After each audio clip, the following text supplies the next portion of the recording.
Anybody want to look at them? Here they are. We're going live, we're going live. We're going live. You're live. You're live now. All right, we will call this March 14th Giles County School Board Work Session to order. Ms. Amanda, thank you for putting everything up on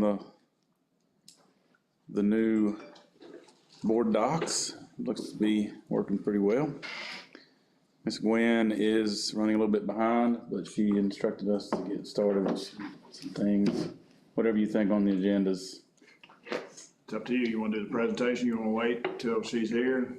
I know Alicia's here for the presentation that you invited her to next work session. So.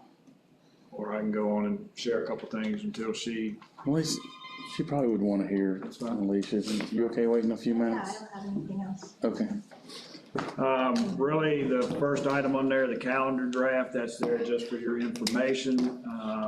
So you are aware that it will be coming to you for, to request your approval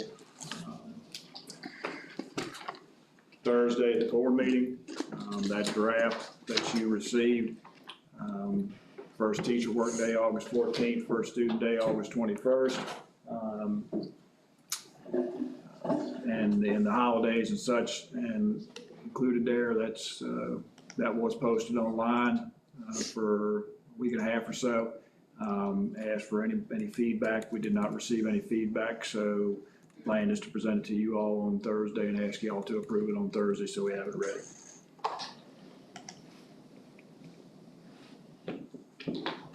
Any questions or concerns or comments or anything that we need to? No, I think we gladly took that out of our responsibility and let you all tell us what you think is best, so.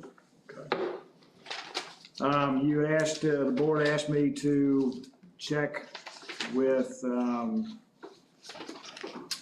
what the plan was for the track at Giles High School to get it updated. I received information back.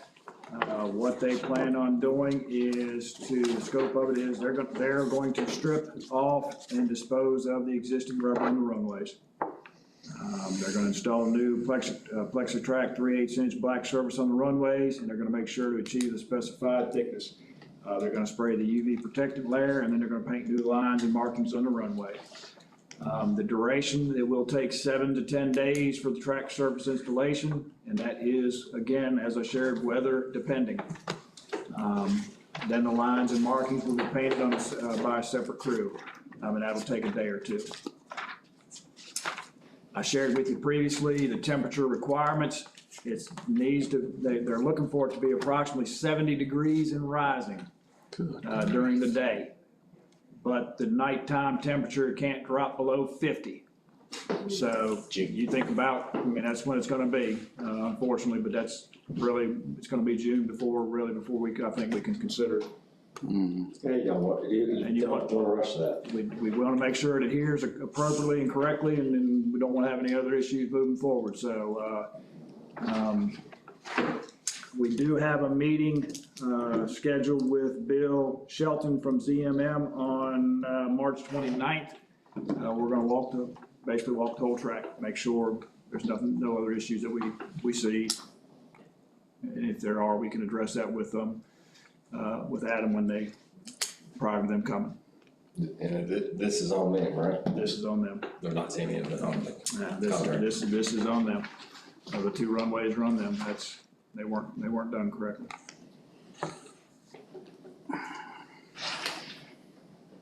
And we need to keep in mind during that probably 7 to, 8 to 14 days, 2-week period, it will need to be closed because we can't have people in there with them in there putting stuff down and that sort of stuff. So it will be shut down.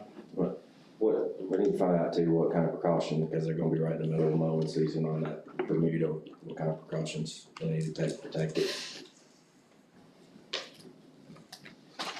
Cause there's probably 5 mowings in that 14 days. That's right, at least 5, I would think.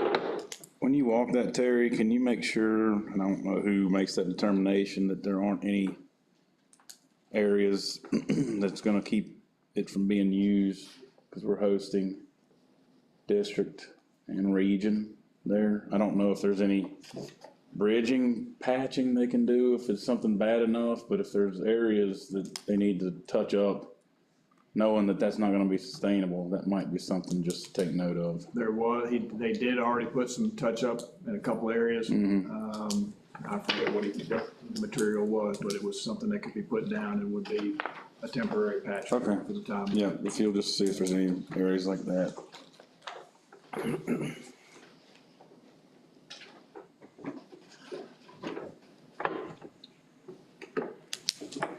Okay. And when are y'all meeting out there, Terry? March 29th. I want to say it's at noon, 1 o'clock.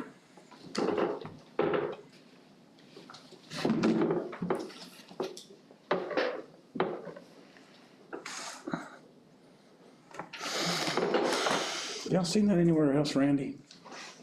What's that? The rubber not adhering. No. No, that, was surprising. I mean, I know it doesn't make any difference, but it would be nice for them to at least maybe tell us why. Right. They put that down. Temperature, I mean, it was mid-September, cause I know it was just put down the Nares Giants football game. It wasn't lined or anything, it was just the black. well. I mean, there's some other areas on the track you'll see, Terry, so that makes me a little nervous that it's gonna continue to come up. And once we let them go and get them paid, we won't get them back for free again. But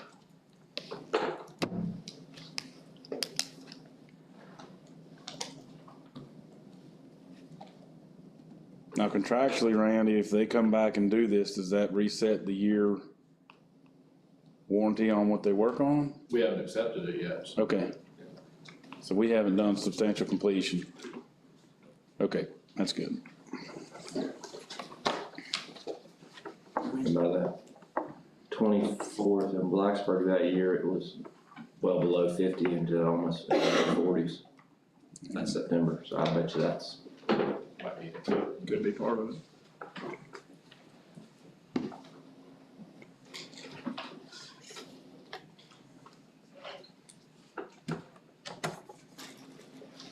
We'll ask those questions and I'll share that with Bill and make sure.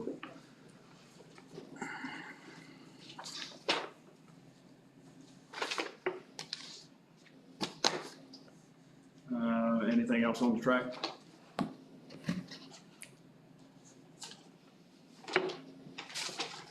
All right, hearing nothing, keep moving along.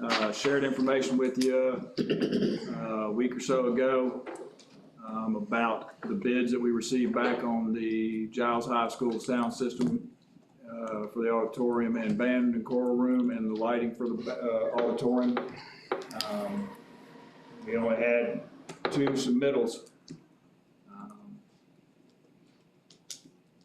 And one of the submittals did not submit anything for the lighting in the auditorium.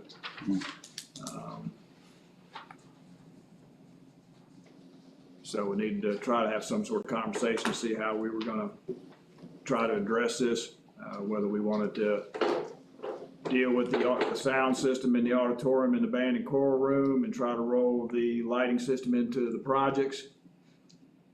Whether you want to roll all of it into the project. Can you give us those numbers again? The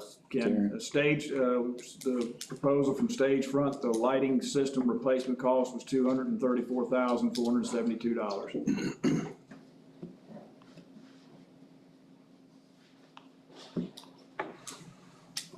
Auditorium sound system replacement was $85,217.91.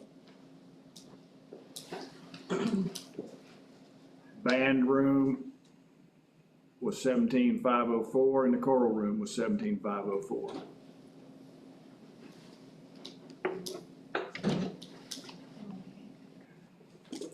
What do we have in the budget for the band and the chorale room?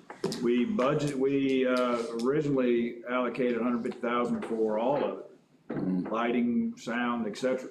And neither of these two, this bid go around and the one previously, are not close to it. Let me ask a question. I'm kind of stupid here. Yeah, looking at it now, you see, because one of them comes in at 55 and so it's 35,000. If the performance space is the auditorium, what is the purpose of the sound system and the actual classrooms? What they're gonna use, they're gonna be able to record themselves and hear themselves and be able to try to improve on their performances that they're play some music in their room as well. I mean, that's simplifying what we shared with us. What's the most important thing? I mean, honestly, on this whole project, what, I think for curriculum, class delivery, the band and the chorale room need upgrades. I don't know if 17,000 is the right number. That's not my expertise, but what they have in there now is not. They don't have that. I mean, They don't have. Probably an older sound system. And They don't have the technology to deliver. They don't have the technology to record. They don't have the mics and the instruction. So my takeaway was that the auditorium is not. That's a school facility. And I know we wrapped the band and the chorale into that to try to get a good price because it was more work. But the band and the chorale, they've spent their own money on some stuff, and way back when we approved that budget, it was to get them updated in those two rooms. And so I don't know. I mean, the budget that we put together almost covers sound, band, and chorale. Yeah, the 150 that we have out of the carryover money would cover the sound system replacement. Sound system replacement, that's right at 120, 225. But the lighting is not even close. Doesn't come close to the lighting. I mean, I would think, I went to the National Honor Society tapping, and the sound is not good. It's rough. So I mean, the last activity they had, the band actually had to hire somebody to come in with speakers and paid that out of the boosters paid for that. I don't know how much longer I can survive. Right now, I mean, that kind of thing happening. They're piecing it together as best they can as we have activities in there. I mean, I would consider moving forward with sound, band, and chorale room with the budget we have, and seeing if the lighting can be packaged in with renovations. But that's just me. I don't know what everybody else thinks. I don't think it's ever going to get much cheaper. Those days are gone. I mean, the budget is sitting there and can cover those three. And that way, at least the audio gets addressed, and then the two instructional rooms get those upgrades done to them. I mean, that shows some progress. I know it's a different situation, but I look at it from the standpoint of what NARES did with about 20 grand or less, and dramatically improved their situation internally without, no offense, Randy, but but they really, they got the soundboard, the light board, and I think it is a good facility. I mean, I think we had parents in the National Honor Society there the other night and at NARES, and I mean, I think you could hear. I've been there. I don't. You've got some acoustic problems. But that's where I've got. When we're struggling with adding. STEM classrooms for 180 grand, and then we're looking at 354 with doing auditorium. I don't know.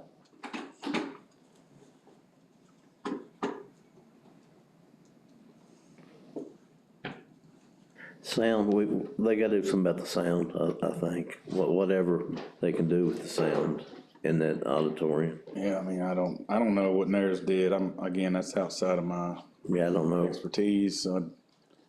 Have you looked at what's down there, Randy, by chance? I haven't, but we've bid this 3 times, and the same companies came in low. Right. So we could ask them to come to go to NARES and do a value engineering, so to speak, to do something more like Narrows. We would have to go back out 4th time, is what I'm saying. So, We don't have enough flexibility to trim back what they provided yeah, I think without we could- going back out to bid? I wouldn't put it back out again. Right, oh, that's what I'm saying. I think we would just negotiate. Right, Yeah. right. No, I think what Randy said, station, we know they're the lowest. He wants to go, talk to him, value engineer, I think, Yeah. compared to what Narrows has and see what they have. Yeah, Yeah, I mean, I think that's real. Yeah, and I agree, it don't have to be surround sound. I mean, Don't get me wrong, I agree. it's got to be done, something, got to be done, but. But if Nair's $20,000 fix, if they still don't feel like they're totally hitting the mark either, then Yeah, I don't wanna shortchange either high school, so. I mean, what they did was incredible with the money, I agree, but I just wanna make sure we do. Somebody ought to call Todd Lusk, I think, did all that and how he found it. I mean, it was, I don't know the whole story. Some of them, I know the lighting was involved from another school division, I think, if I recall correctly. I mean, it's used, but Yeah. Between the two auditoriums, I think it's got a better sound. And better, and definitely it doesn't have lights in the cage anymore. Yeah, Randy, if you wanna see what you can get them to put together, okay. based on what's down there, I'd still like to move on the band and the corral stuff though. They've patiently waited for us to do this 2 or 3 different times. That would be my preference, but I'm just one. I agree. They make their own music, they send their own stuff out, for people to hear, to go to other places, in the classroom, so I agree with that. Recordings and stuff like that, so. You got any issue with moving forward with the band and the corral? No, I agree, like you at the National Honor Society thing, about the only people you could hear was Dr. Arbogast and Shelley. The kids, I guess, they were scared to speak up, so you could not even hear them, so. You all right with the band in the corral room, Jason? I just want to make sure that they're getting what they need, not a lot more than that, you know what I'm saying? Yeah. I mean, I don't want to ever say you don't get what you need, but I also want to make sure that we're, balancing that with other needs. We can ask if there's any cost-saving options. Well, and Dawn and Sarah were very specific about what they thought they needed, so let's just make sure they're involved in that. If it's trimmed, just let them be part of that conversation. And I'm just one board member, but you'll never upset me if you look where you can trim on anything. So. Okay. I will contact them. So we can bring something back to the board once we've got some revised numbers. And I think that's, for at least for me, just feeling comfortable with it's a lot of money on something I don't understand. I don't either, and I think Randy, you'd be very, very helpful in that regard. I don't think that business takes advantage of, well, maybe they do, but it's almost like your IT person comes in and you're at their mercy. I don't know if we need $70,000 worth of stuff to meet what Sarah and Dawn need or not. So as long as they're involved and we knock that out, then that sounds good.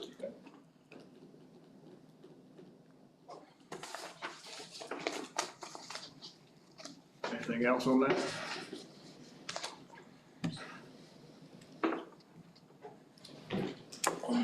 No, well, not yet. We're gonna evaluate it with, sound system to make sure that we've got, that they're got what they need and not the Cadillac.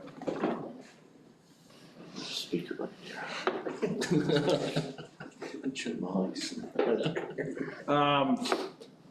Come back to the next one. As you know, we've had conversations throughout the year, you know that we accept Stride virtual students that are non-residential students. In an effort to allow us to disaggregate the data that we receive back from assessments, we would like to send DOE or request that DOE provide us a new school facility number. This new school number would be for a new virtual school, Giles County K-12 virtual school. And that would house the kindergarten through 12th grade Stride students that are non-residential virtual students.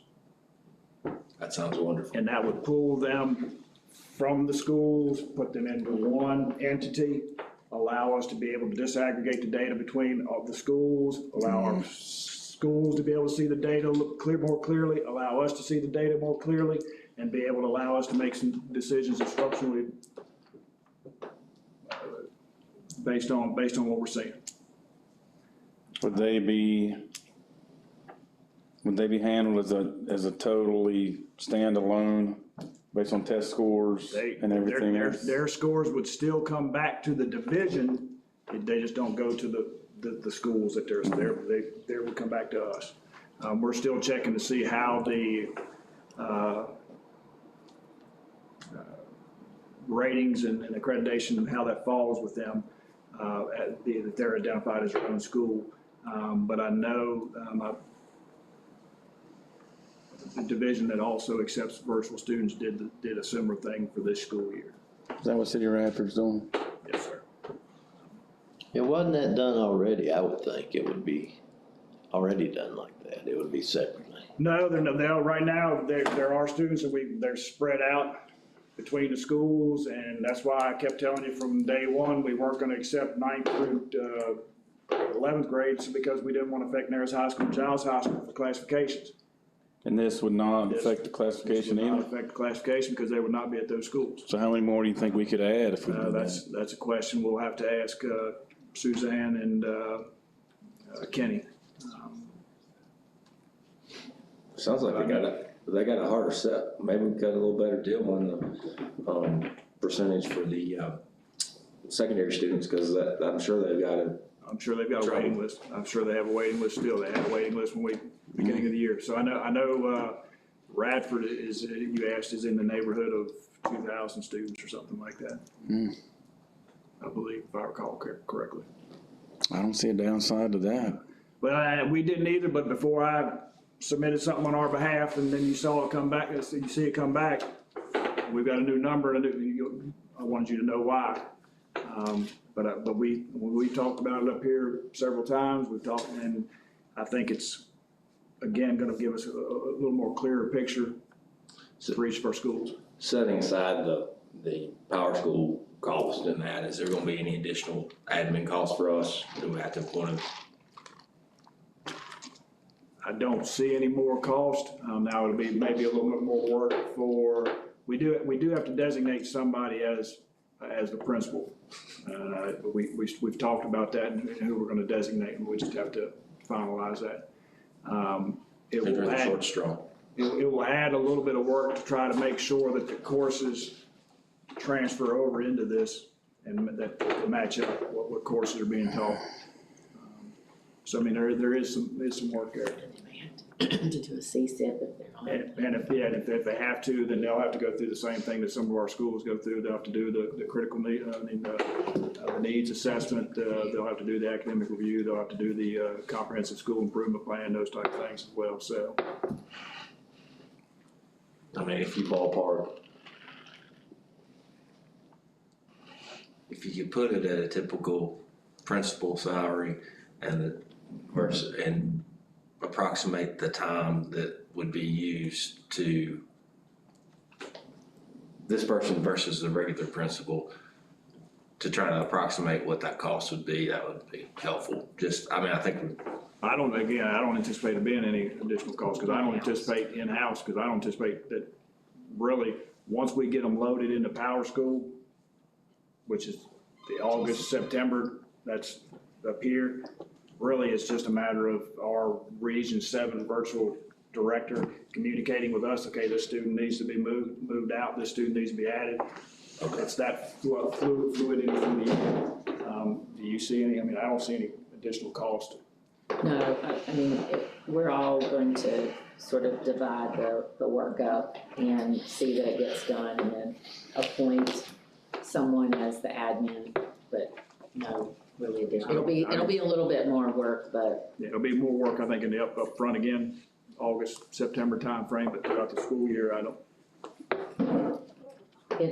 We communicate with them probably, I don't wanna say daily, but every other day, like there's issues, somebody's not signing in and stuff, but I think we can handle it in-house.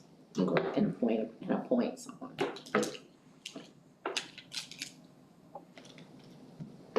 so if I don't hear, I mean, as long as you're comfortable with it, I'm gonna set it in probably within the next week to see what DOE tells us, see if there's anything we need to adjust on it. Cause it's just a matter of submitting a form signed off by myself and the school nutrition, administrator.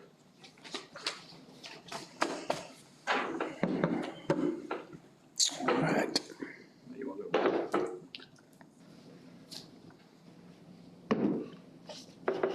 Go back to the presentation, Mr. Steele? Yes. Or do you wanna Yep. keep on going? Yeah, we can go. I believe at the last board meeting, you had a request from Alicia Lane, wanted to speak to the board and share information that she had gathered. So at this point, I'm gonna turn it over. She is.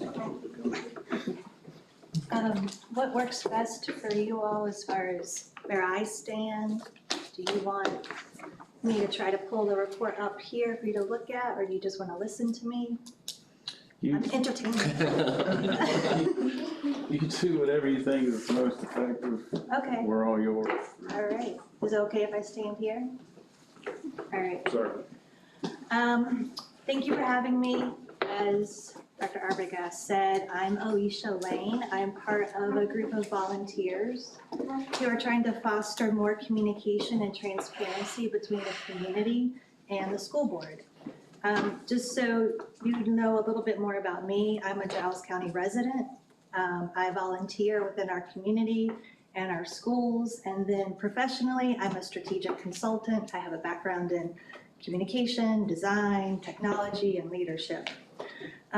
Just to be clear, all of this stuff that I'm doing for the survey and consolidationnews.com, I do as a volunteer. No one's hired me for any of that work.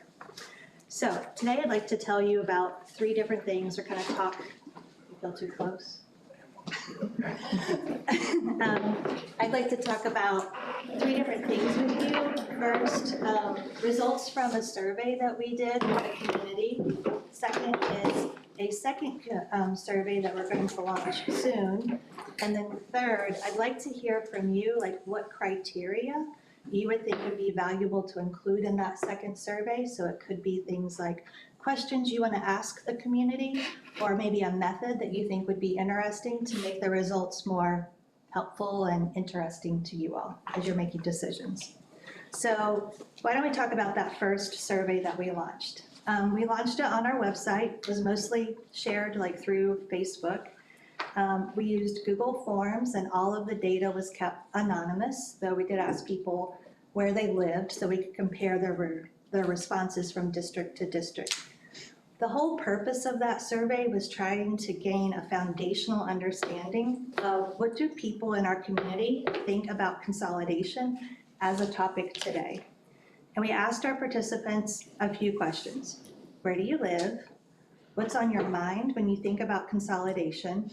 And then we asked them how important certain topics were to them. And those things were like building conditions, student resources, classes, job loss, taxes, commute time, and parental options. Over 400 residents took the survey, and they included parents, teachers, staff, even students, and then community members. Most of these participants are tax-paying residents of Giles County. And about 300 of these people took time to write us in comments. So in their own words, they let us know what their concerns or questions are. A lot of them have ideas. They got a lot of opinions on ways that you could go about this process.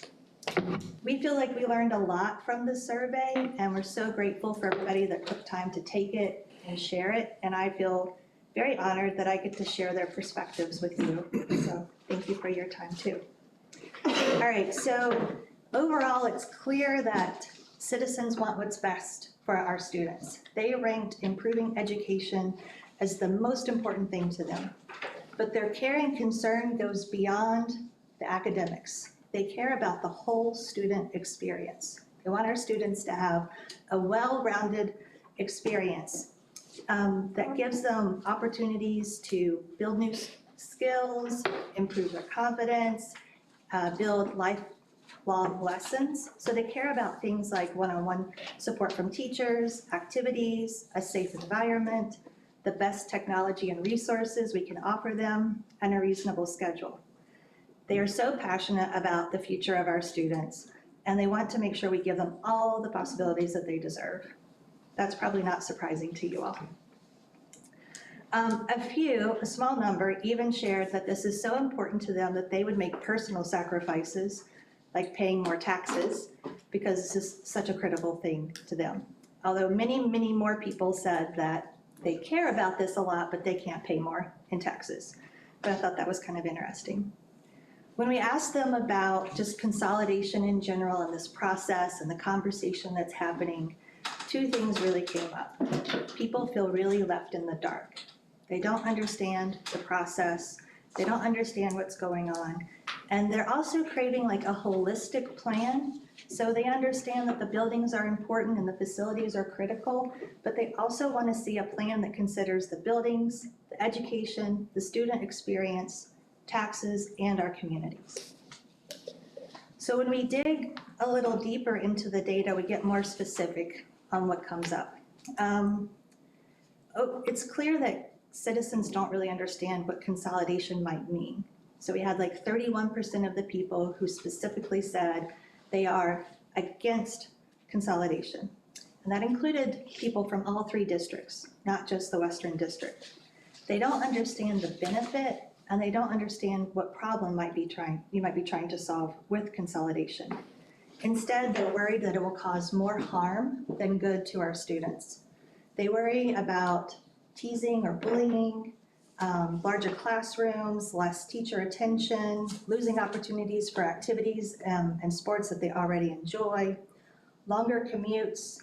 But they're also concerned about the operational load that this effort would put on the administrative staff and the amount of change that students would go through for this. And if now is the right time for that, considering we're still kind of recovering or trying to rebuild after the impacts of COVID. The 17% of people who specifically said that they are yay consolidation, they have some high expectations and assumptions. They think that it will include a new school building for the combined high schools, or they think it's going to result in a better sports program, more classes and better classes for our students, and better technology. People are also really uncertain about the finances with all of this. Some people really believe that consolidation and like the economies of scale will save us money. And then other people think that the operational load and the cost of rebranding will negate those savings. Many are also concerned about losing teachers and administrators who have a positive impact on our students, while others, a few, said that would be okay if those savings were reinvested into the student experience. And overall, it does seem like people in our community have some misconceptions on how our schools operate, especially the differences between the two high schools. Simply put, like emotions get really heated with this topic, especially when there's inaccurate facts. So people seem to be, when they're running off of rumors or inaccurate information, they get hot and heated, and that makes it a difficult topic to explore with the public. I don't know, like, if you all can relate to that or not. It seems like your public comments may be aligned to that insight here. So like I said, over 300 of the people that took the survey wrote in comments. And I see a couple of you have the handout that I gave last time. We pulled out some of the quotes that they left and kind of grouped them into the common themes, but I'll just share a few of them with you now. So one theme that people were writing in about was that they really appreciate what students get in a small school, and they're concerned how consolidation might impact that. So this was from people, we heard comments from all across the county, Harrisburg, Pembroke, Narrows. They appreciate small schools and small classrooms, and for some of them, that is a key advantage that our school system has over other districts. Citizens also want to understand the benefits and trade-offs with consolidation.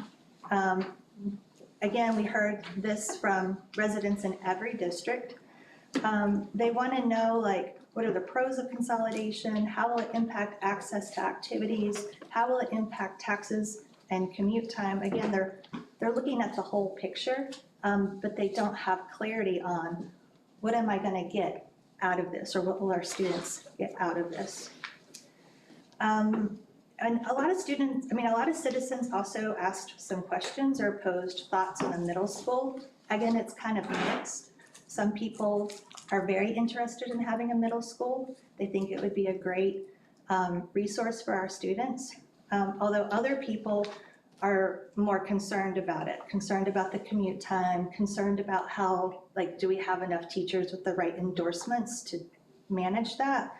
And can we actually create a middle school program that would result in better student outcomes than what we have today? So that was my brief run through. Overall, I feel like we did learn a lot from the survey. It was very helpful to kind of like touch in with the community. It was helpful for me being like, this is a newer conversation to me. I don't know if this information was new to you all, or if you feel like you've been already kind of getting this sentiment through the public comments.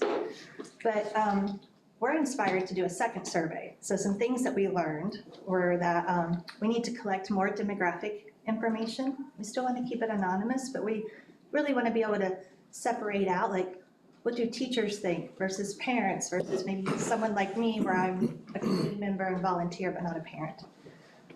We want to present more facts through the survey. So this whole concept that, like, people are confused or they're operating off of inaccurate information, we want to try to give them as much of the facts as we can. So you might need some help there if you're willing. And we want to increase awareness and get more participation. So we had a little over 400 people. I think 40% were from the Western District. So this time we'll change our awareness efforts so that we get more people taking the survey, and more from the Central and Eastern districts this time too. So I have a draft of our second survey that we want to do, and primarily our big question is, hey community, the school board is looking at 3 different options. Look at them and rank them. What is the top choice for you? And then a few other questions about how they might feel about if you go a different direction than what is their top choice, and what other topics they want more information about. So I'll take one and pass it around. So what I would love and what I'm asking from you is, knowing that we're going to share this survey soon with the community, we'd like to know if the information that we have on the plans, like, this is my attempt to summarize all the data you've been looking at for the last couple of months, or several months. If there are inaccuracies there, I'd like to know that. But then again, like, the higher question of, is there an approach to this that would make you more, there you go. Is there an approach to this, like questions or a method that you think would result in some insights that would be valuable to you?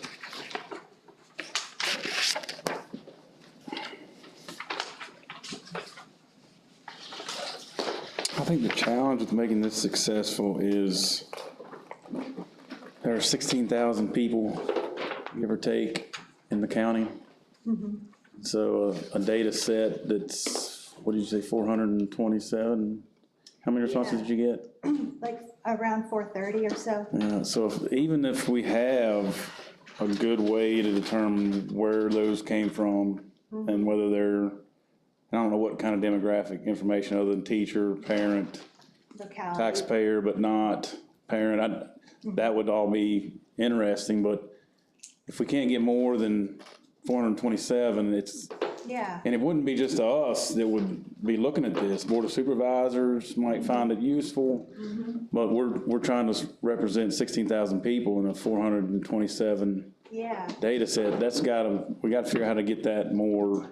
That's just one board member saying if somebody out on the eastern end was gonna try to use this as valuable information, they would say, well, 427 people doesn't really. yeah, I appreciate that. Typically for market research like this, we would want to be looking at 10% or less, or 1,000 or less. All right, that's what I'm thinking. So we're gonna change our awareness tactics. So last time what we did is we really just relied on Facebook. Like we have a Facebook page, we shared it there. Some of us went into like little like Giles County happenings, Facebook groups and shared it there. This time we'll have a different approach, where we didn't invest any money last time into this, but this time there's some interest in that, so using social media ads, but also flyers and direct mail. So we can also reach people not just through social media, not just online. So the goal is to increase the number of participants and also to make sure that the distribution across the localities is appropriate to how the population is distributed. And I think even some civic groups in different communities, the Women's Club, the Ruitons, I don't know if that would be a way, because Yeah, that's, some of that elderly Church groups, maybe, yeah, some of the elderly groups that may not have Facebook, and they're also maybe a little concerned about, privacy. right, and if there's like, in my community dealings, at my job, we call them spark plugs. If you've got somebody in that area that says, hey, this is not witchcraft, they're not gonna use this against you, then they believe that person. And Yeah. that's maybe a little more of a, Well, we'd love to have you as a spark plug. yeah, I would absolutely be willing to be part of that process, because Oh, you are a spark plug. I mean, the goal is to have conversation. Right, We're- exactly. That is the goal. That's been very challenging to this point, Yeah, because we've got a very passionate group of people that are fighting for what they want, but I'd like to be able to get some feedback from the people who just go to work every day and come home and yeah, they think we're crazy and they just Right. move on with their day. and when I look through the raw data, what I'm hungry for is feedback from individuals who have the accurate information. I saw a lot of misconceptions about school enrollment, about how the schools operate, block scheduling versus 7-period day, academic offerings, the potential for sports programs. Like, there's just a lot of misconceptions that I think are right now driving people in their decisions. So I'm hungry to present accurate information to a broader audience and understand what's going on. As a board, we're going out to different parts of the community, different schools, and asking their opinion. We're gonna do that ourselves. That's No. great. We value that, and we're going to do that. You know, we want to know what their And this opinion could is. be information that could feed into your information sessions It would- or prepare you for It would be great. I mean, I offered several times to be part of a communication effort with the consolidation page group and have not had that taken up, so. I sent you an email and I didn't get it. Okay, well, if you sent it and I didn't get it, that's on me. But we would like to be part of that, at least fact Yeah. delivery, because I think there are a lot of misconceptions about a lot of the information. Yeah, So, and we can't really get into that as much as we would like in these meetings or even in board meetings, but I think fact that is somewhat endorsed by this group would be very helpful. yeah. because then I can get behind that and say, yes, that, somebody in the community says, is that all information that's good? I say, yeah, we went through that. Yeah. And it is accurate. I'm glad that you said that because that's part of what I'm looking for right now with this survey, with trying to articulate the three options that you're considering. And I know that you might still be gathering more information, but I'm hopeful that we could share what you know at this point. And I know it might be a lot of information to review right now, so I'm open to coming back, working with you outside of these meeting blocks, whatever approach works for you. I'm flexible.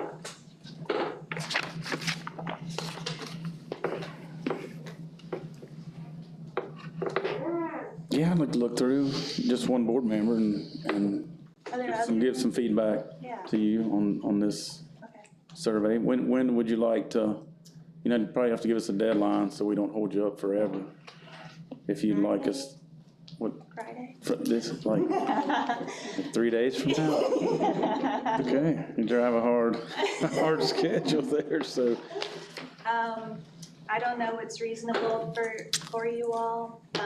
We're excited to hear and engage with the community again. My goal was to launch this survey this month. So that would mean that I'd like to hear from you within a week, Okay, if that's doable. what's everybody think? I'm totally open to meeting one-on-one, or we can email back and forth if you have questions or additional information to share. So how will this dovetail, if at all, with the consolidation page? Is it gonna be kind of a blended? It's the same group of people Okay. that are doing both. Okay, We would use that page to promote the survey. And also a thing that I want to do differently this time is, like last time I kind of waited to the very end before I shared results. This time I want to do like either a weekly or bi-weekly update, like here's where we're at so far. Like so far we've heard from 50 people. all right. Here's what those 50 people had to say. So we'll use it for that as well, kind of like those live in progress updates.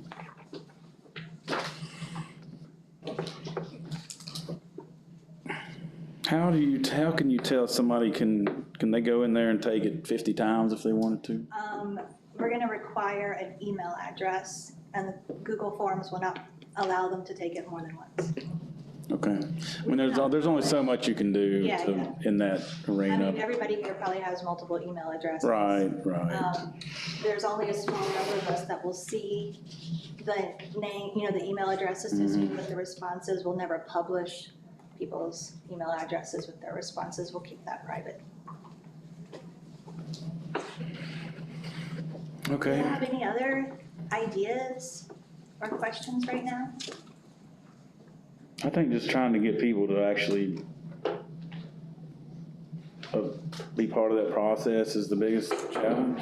Yeah, And on either end of the spectrum, the loudest folks are usually the ones that are force people to be heard. yeah. And I think that's on both ends. Yeah, I think so too. And if you're gonna do like information sessions and your public comment portions of your meetings, that's even more limiting. Like this might give an option for Right. someone who doesn't have the time, or maybe they don't feel comfortable speaking out publicly. So it really could be a great combination for you to learn more about what the community's thinking. I think it's helpful. I appreciate all the time and energy you put into it and the willingness to pass on the public comment to come here. Yeah. This would have been more difficult, and I feel much more comfortable in this setting, Yeah. obviously, but I think that any of those tools are very helpful to us. Okay, I mean, we're representing a very large group of people, very diverse too. and regardless of which central, western, or eastern, we all hear from the loudest.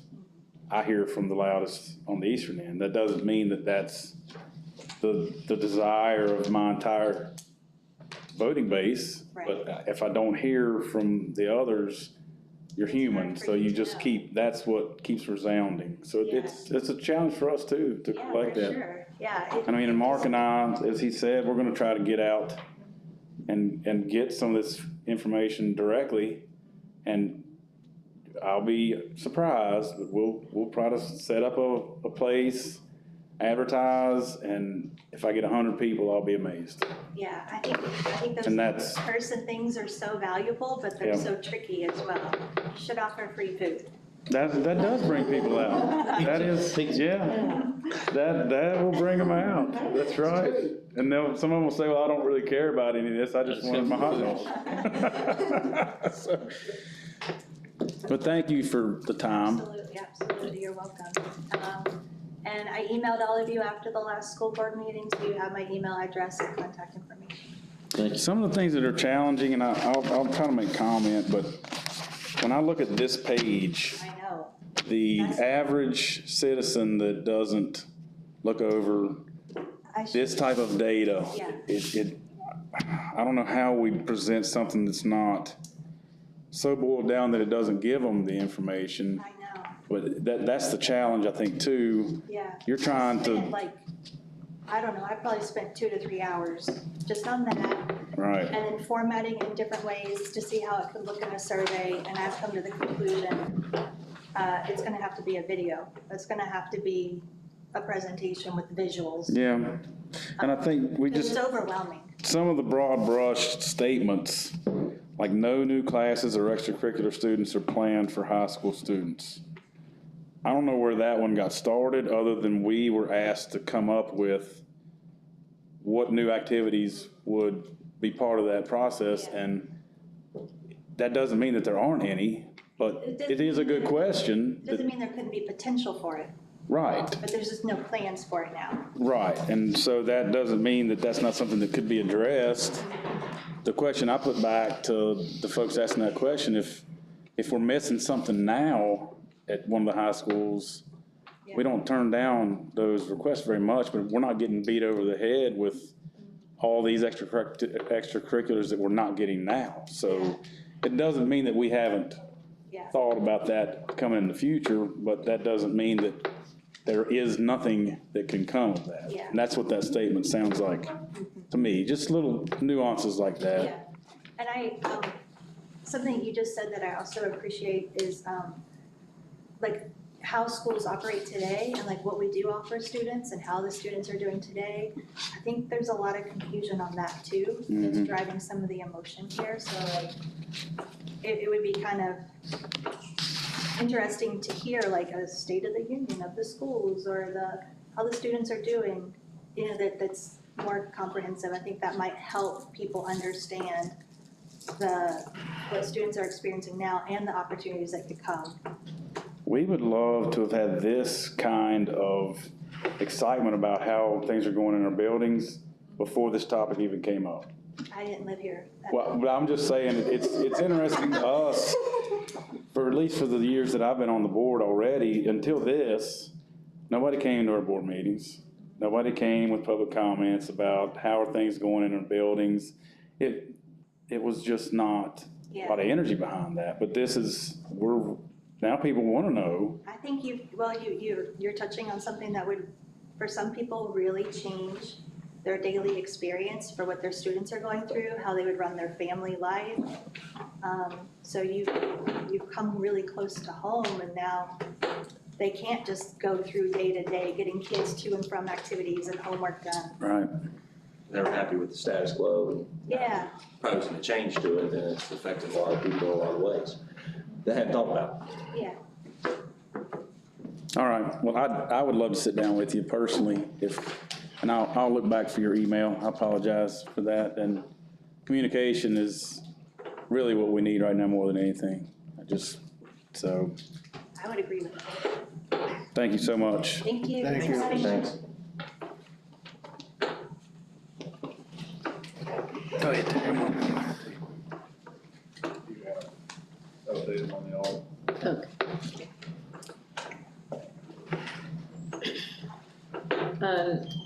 We had a Title I audit. Of course, I think you've heard us say that. We've had Title I, Title II, Title III, Title IV, and we're going through a special education. All those are federal audits that take an enormous amount of time.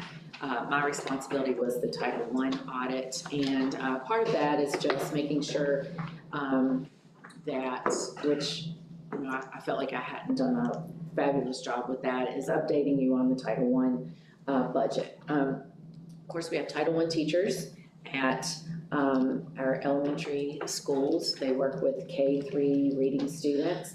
We have 3 at Macy, 2 at Narrows, and 2 at Eastern. And the amount of money that you spend at the school is based on the free and reduced percentages that we have at each school. So we went through the audit. It was on, how you inform parents, how you involve parents, what are you doing with your budget. And this past year, I was in charge of our budget, which was $549,000 and some odd dollars. Mine received from the VDOE, it looks like we'll probably have more money coming to us next year. And so just wanted to let you know that our audit, it looks like we have maybe one little thing that we have to, that I'm gonna ask the board to approve at the school board meeting. And once we get that approved, it looks like that we don't have any findings. So, was happy with that. So, just let you know that it is, the Title I's complete, Title II is complete, Title IV is complete, and Title III. Paula Tibbs is in charge of 2 and 4, Jason Campbell, Title III, and I'm Title I.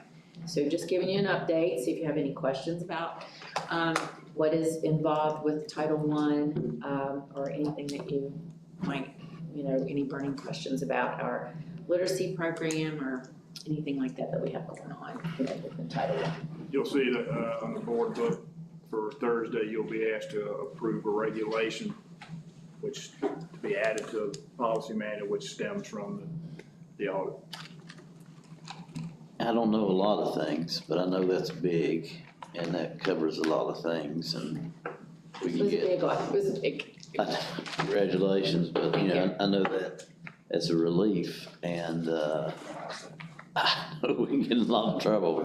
We don't dot our i's and all, so, thank you and thank everybody that does that, so. Thank you, appreciate that. A smell or something? What? No, the camera's looking right in the back of my head. Yeah, I've been laughing the whole time. Thanks, Mark. Any other questions about anything with Title I audit or anything? I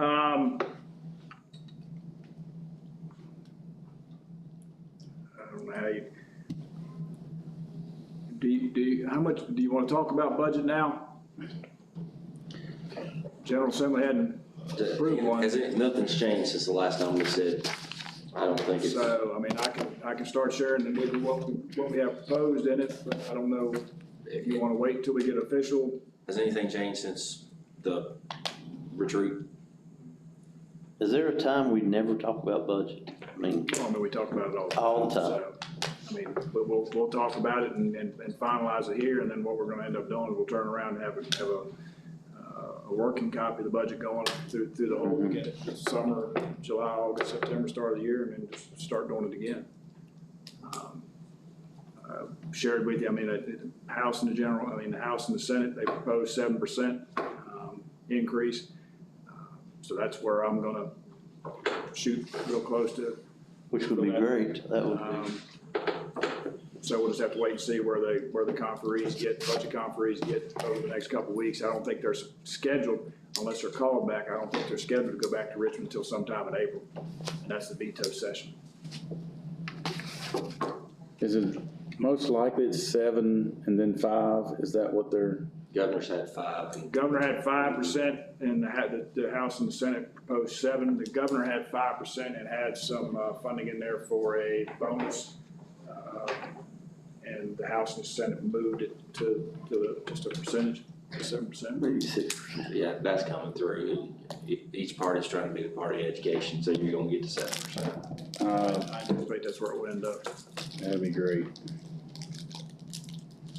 There was no, and again, they were looking to see if there was gonna be language in there that said that you could use some of the percentage that you did the first year of this biennium to count for some of that, but that, I haven't seen that language, so it's gonna,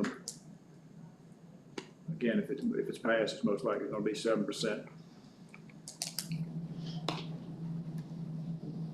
So I'll hold all that, and then we can have, well, once we get closer to a finalized action from General Assembly, then we'll have that information shared with you. Gonna wrap up the next two together. We've been talking about this for some time. The facility study, the school capacity analysis. I sent you an updated version of the school capacity analysis last week.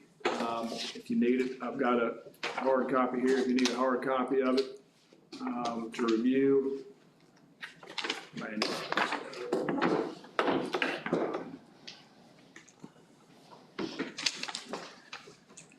And we can talk more about that as well, but to kind of go along with that, we did finally receive, and I think I told you all that information on the construction grant through DOE, a week and a half or so ago, 2 weeks ago.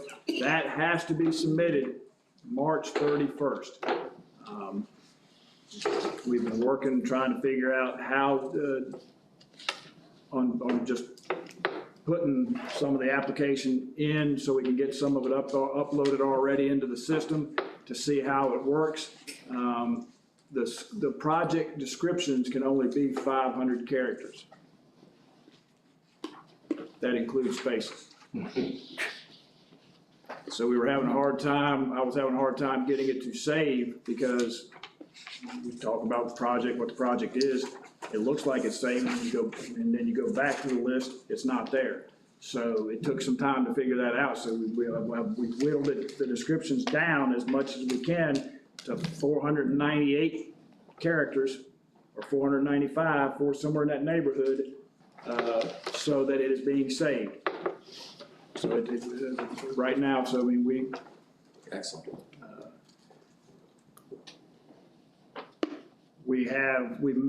So I don't know how what you want to talk about, whether you want to talk, how much you want to talk about the school capacity analysis that you just, that you received an update on. We have talked with, Randy, actually talked to him yesterday. He's gonna provide us some, projected costs that are associated with the project, so those can be included on the application. And it's Mason, Giles High School, Narrows High School, Eastern roof, and the Tech Center roof. Those are the 5 projects.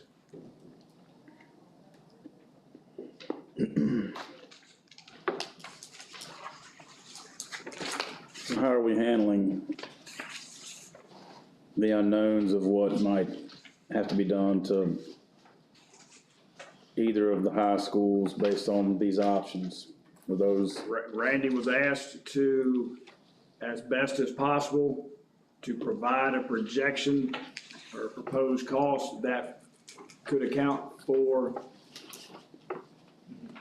that need be.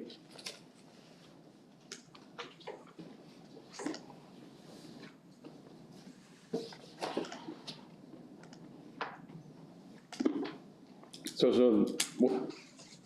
the public knows what that question is directed to. We've got to right now put together project or projects that we would like to take advantage of this program, which is up to 30% grant, right, Dr. Arbogast? Yes, sir. It's 30% based on our local composite index. So we have to put that in now. Obviously, we haven't finished having conversations. Alicia and folks are all still trying to help us collect data, and we've got a lot more to talk about, but we can't let that money go, and we can't not take advantage of it. But we also can't make a final decision on the projects and shoot too low and then find out that, just so we do make a decision, that one of the other options is selected. That needs to be included in this application so that if we do take that route, we get the 30% towards that option. So that's why we're having to do this quickly. It doesn't mean we've already made a decision. Doesn't mean that we're rushing anything along, but we have to put this application in because it's once in a lifetime. We have to submit it by March 31st. We have no choice. If we do not submit it March 31st, then we aren't part of it, Right. be able to participate. It's gonna be evaluated, on a 100-point scale, the submission. There's 11 criteria that, I think it's 11, I think more than that. 11 criteria DOE is gonna use to evaluate it, and we have to have a minimum score of 65 points for them to kind of move it on to further, a little bit further in the process. We also have to identify, we're identifying what the project's, what it is, with the roof and the HVAC replacement. We have to identify, based on the definitions that they've provided us, whether the building is poor condition, fair condition, or good condition. Again, all that adjusts how many points you get. Is there any grant writing groups that are being mentioned by VSBA or DOE? 500 words and much use for a grant writer. I'm just curious. I had somebody ask me if we were gonna consider that, but it doesn't sound like there's a lot of blank space for somebody to use their artistic creativity. Really, it's 500 characters. I don't know how artistic, I really don't have. You can't put a lot of fluff in 500 characters. No. When will that be ready for us to take a look at? Once I get numbers from Randy, we will have, put final projections in there. We can print off a draft, I can save it, I can send it to you so you see everything that's there. We also have to, so you know, we have to obtain a, make sure I quote it to you correctly. We've got to receive notification from the Board of Supervisors as well, that it's an agreement that demonstrates that the local government body is going to maintain the percentage of local revenues dedicated to public education. DOE is supposed to put a form letter up there with the application as well. Have not yet. I've been told that when it's there, they're going to notify us. I've asked them, I asked them last week and I asked them again this week, so as soon as we Back there get, checking the budget spreadsheets again. as soon as we get that, I'll be able to forward that to Mr. McClarney. I told him that as well, so he knows that. We also, will obtain a letter, a written verification from ZMM, from Randy, that they are, substantially complete prior to us submitting, when we submit this on the 31st. I appreciate your work, Randy, to Moving fast. extremely tough schedule to meet, so.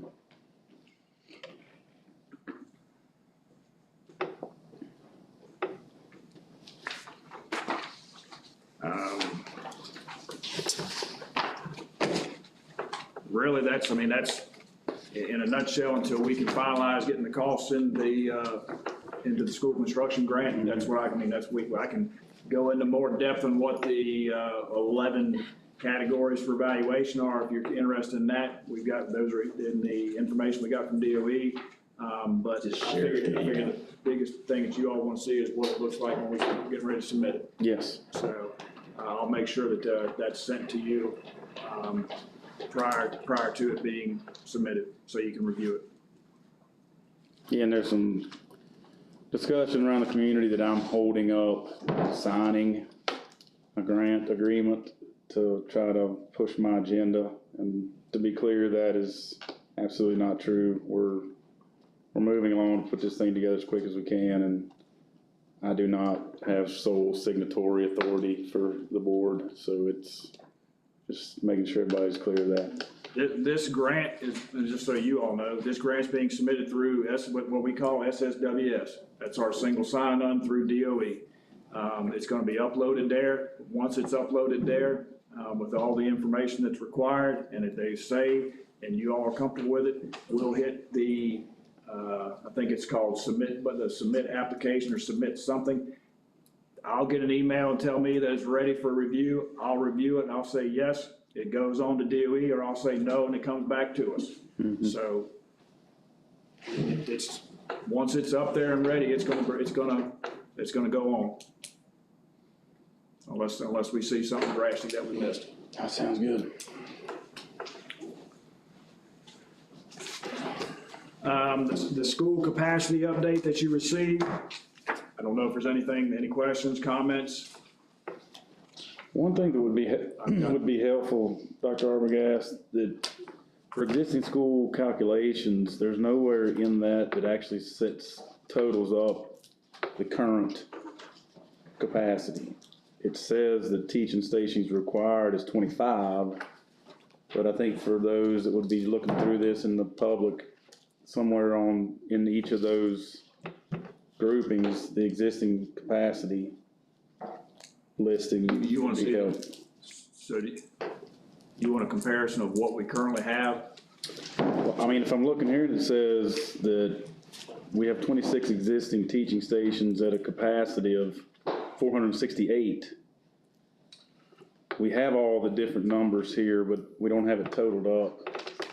How many kids we actually have in that building now? Unless I'm missing that. He's just wanting you to add, what the current enrollment is. Yeah. Those numbers listed there are what's currently there. It just doesn't say the 18, 52, 48, 51, 54, it just doesn't say a total underneath those. Right, but that's all. Those are currently what's there. So you want a total underneath? Yeah, that people are gonna have to go through and punch a calculator, that they're gonna wanna be able to get what they want out of that as quick as they can. So you're just looking for a total of Yeah, so, I mean, they're all there, 18, 52, 48, 51, if you just add all those up, what is that? Okay. So people can look and say, okay, right now we have 468 capacity available, how much of that are we using up I got you. right now?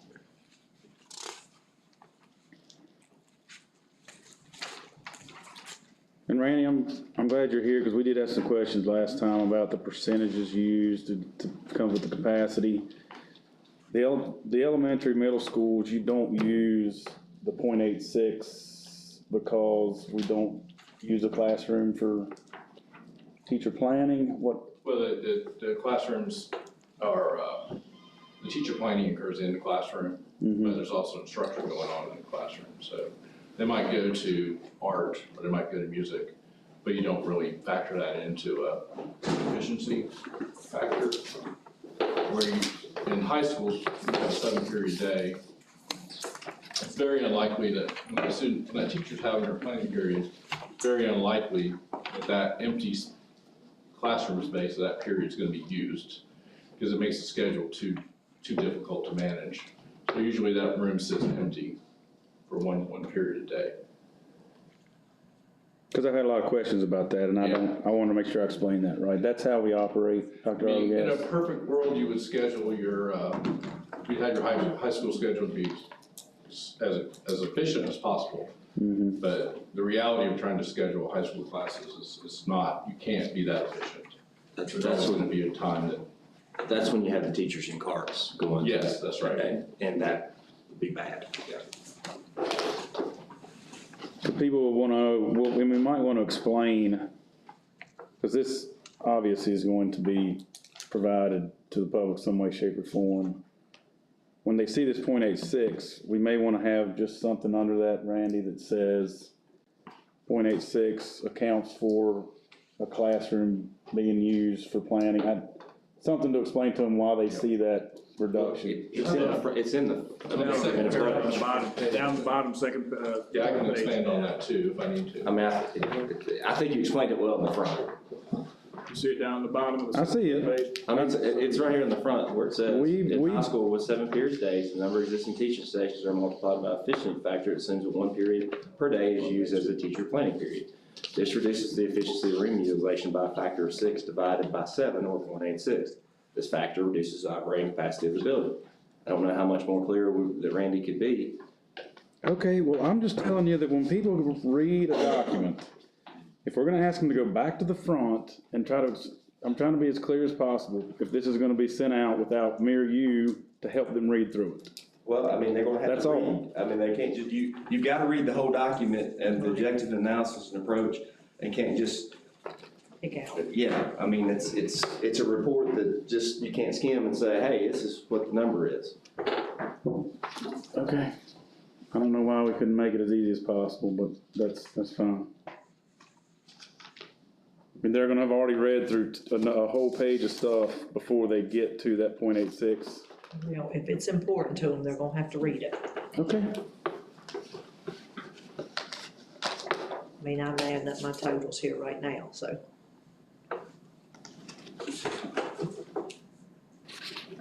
Randy does good at math. I do well at English. I'm just looking at my stuff.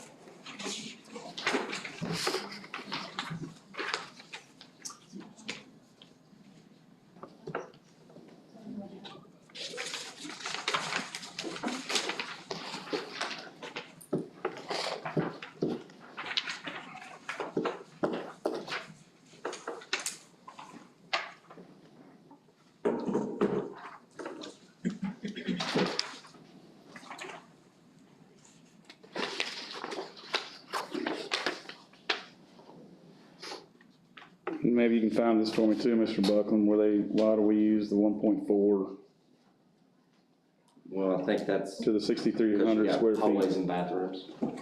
Yeah, it takes into account the widths of the walls, the bathrooms, corridors, mechanical rooms, those types of things. They're not part of the net building capacity. So the 6,300 square feet is just classroom square footage? Yes. So 40 by 40 inside wall, and then the other 40% would be wall thicknesses, corridors, restrooms are required, those types of things. Are all of our existing classrooms 40 by 40? Is that a pretty standard size? I'm sorry, what? You said the 6,300 came from a standard classroom size. Like a standard classroom for high school or middle school or? So for the option 2A, and these don't have page numbers either, but maybe that's explained in that 2A. front paragraph too.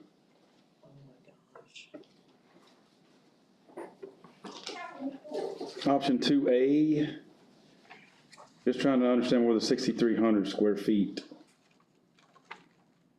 So that's 9 stations, so 700 square feet is what we're using as standard classroom size. Yeah. Is that what size ours are now, most of ours? Yes. Some of yours are a little bit under. Back in the 50s, they were doing 680. I think we have 800, 800 is for grades 3, 4, 5, 6, 7, and 8.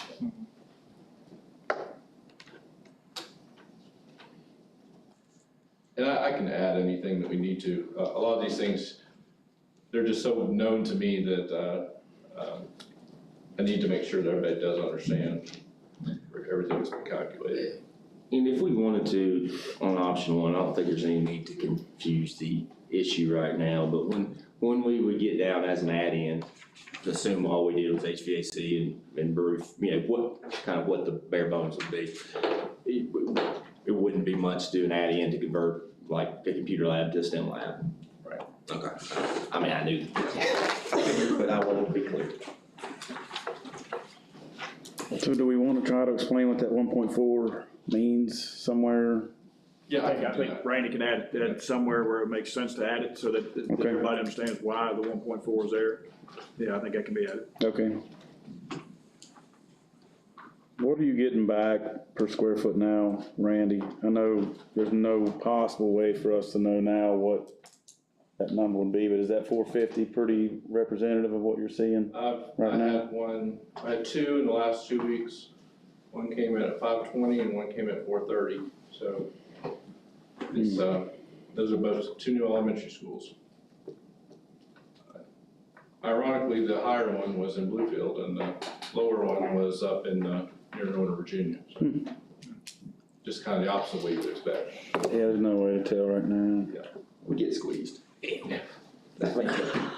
Depends on how busy people are. Yeah. I mean, by the time we do this project, or projects, we won't know what the supply chain looks like. Contractor No, availability, it's, the ESSER funding and COVID really threw a whammy into all this, but now with the state getting ready to release $1.2 billion, it's only gonna exacerbate it. That's why it's important to be on the front end if you can. mhm.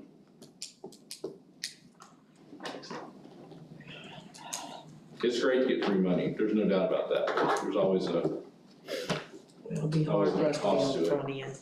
We don't make decisions very good, very fast.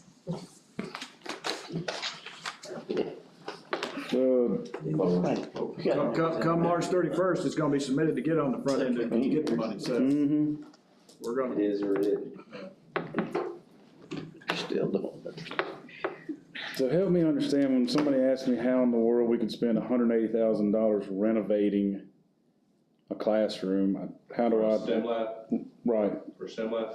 So STEM lab can mean a lot of different things. It can include plasma cutters, it can include mechatronics labs, 3D printers. It's really in what the board defines as a STEM lab. It can also be a glorified art room. right. So I went to the higher end just to not make any assumptions. And I think that's what you wanted us to do, was be at the higher end and not propose Oh, something yes. low and then come in later and say, oh, sorry, we didn't include this, and then now you've gotta. Absolutely. Let me just ask, cause I had somebody ask me the other day, and this number, I mean, can we do a STEM lab in all 3 schools that we currently have now, the elementary, middle, using that existing space? Provide better opportunities we got and get all 3 of them done for probably $250, I mean, 80 grand a piece. I think there's, definitely economy of scale, yeah, definitely.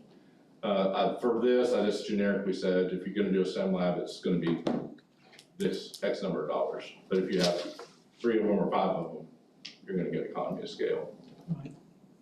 Well, I think just explaining that 180 would include some equipment too helps. Yeah. Even a layperson would be like, holy cow, if you're only doing walls, floors, and lights, and you spend $180,000, good heavens. So I think adding that includes some level of equipment would help there. Because I think Philip said he was gonna definitely be interested in that job if it was. Yeah. Or even go to STEM labs. Yeah. So we don't get a break. I'll give you one. Number 79. Get right there.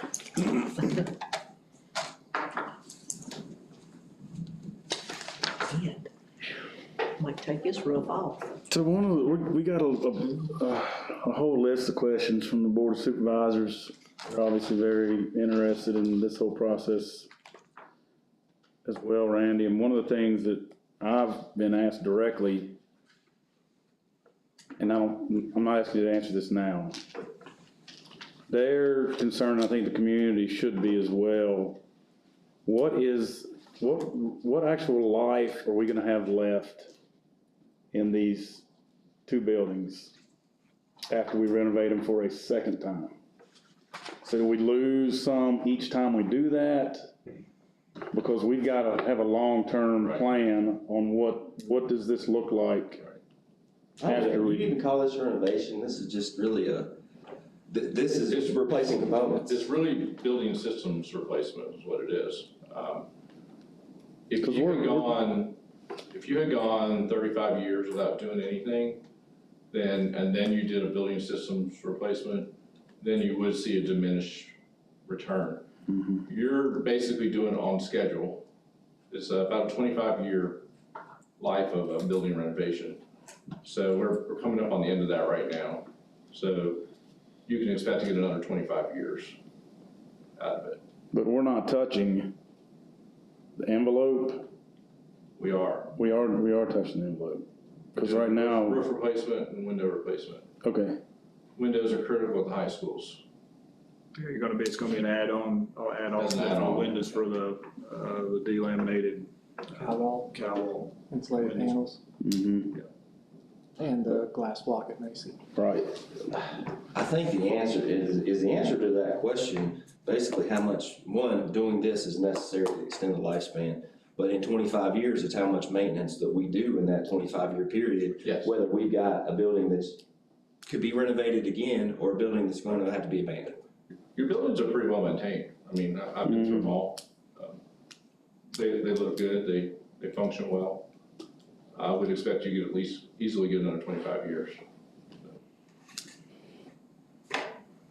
And then at the end of that, if we've done well, we could replace the same components again and get Yeah, another as long 25? as we don't have any issues with exterior walls cracking or buckling or foundation settlement, and right now, there's really no evidence of any of that. Mhm. Few little isolated cases of some laminated plaster, but as long as the building's envelope, so to speak, is maintained, that's why roofs are so important, windows are so important, then you basically can preserve everything that you've already got. No, and it's important for us to know that because there's the people that don't understand how building life cycle works may be under the assumption that at some point, that building can't continue to be used. Right.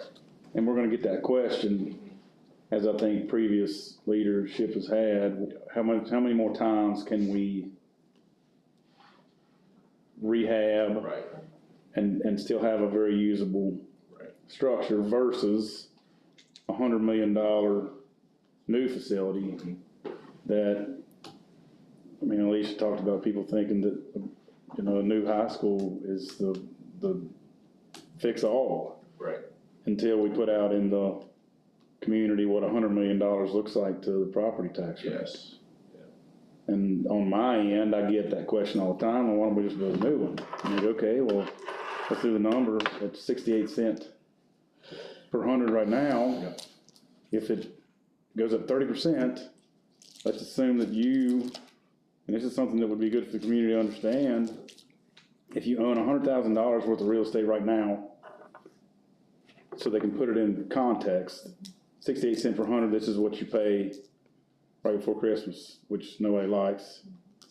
And if we do a $80 to $100 million capital project, this is what your bill looks like now.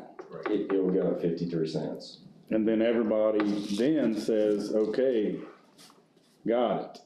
But that's, Well, I mean, what we're looking at is 5.3 cents per every 10 million we gotta borrow for this county. So we're looking at, if we get our grant money and everything else, we're still looking at 15-cent tax increase to do what we gotta do.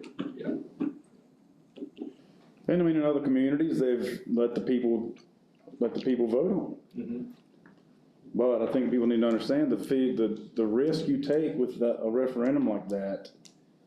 Every voted in leader watches that vote. If it gets voted down, and it would have been good for the community, nobody that got voted in will ever vote another way after that. Because the public has spoken. So there's a big risk to doing that too. There's also a rule of thumb that if your renovation costs is between 65 and 75% of what your replacement cost would be, it makes sense to go ahead and replace it. We're nowhere near that, these projects. So the reason to replace a building would be if you have, in 25 years, Giles County could have tremendous growth if things come over Brush Mountain and, utilities get in place. And that may be a reason to do a new building, because you don't want to invest $20 million into an addition on a building that's 100 years old. That doesn't make sense. So there are reasons why we'd want to replace it, but I'm not sure right now there's enough justification to do it, just based on the physical condition of the building. Well, and I think that goes both directions. Somebody would say, well, why would you put any kind of an addition on to a building that you're not gonna get another 25 or more years out of? Well, then that argument works for that direction Except too. if you say under the 65, 75%. Right. So you don't want to do additions that are so large that it pushes you over, but if you need additions to make the building more functional, then it can be justified. Got it. And these are just rules of thumbs, you know, every community has to make their own choices about what they want. Mm-hmm. Cinder blocks rolling around up there. Tire shit. Must my stain fell down. Well, does anybody have any more questions for Randy while we've got him here? He is clearly a great resource for us.